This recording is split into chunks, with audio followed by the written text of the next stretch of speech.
श्री स्वामी समर्थ. बऱ्याच महिलांना दत्त जयंतीपर्यंत गुरुचरित्राचे पारायण करायचे असते, पण सगळ्यांना शक्य होत नाही. तर त्या महिलांनी मग काय करायचं आहे की दत्त जयंतीपर्यंत ह्या सेवा करायच्या आहेत. मग गुरुचरित्राचं पारायण केल्याचं फळ मिळतं.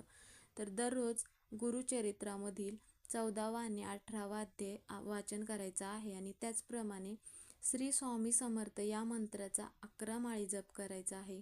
श्री गुरुदेव दत्त या मंत्राचा 11 माळी जप करायचा आहे.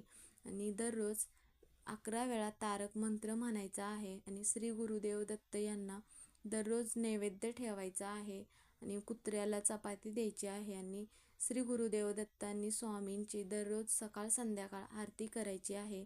तर तुम्हाला पारायण करणं शक्य होत नसेल तर मग तुम्ही ह्या ज्या सेवा आहेत ह्या सेवा केलात दत्त जयंतीपर्यंत तर तुम्हाला पारायण केल्याचं फळ मिळतं. तर अवधूत चिंतन श्री गुरुदेव दत्त श्री स्वामी समर्थ.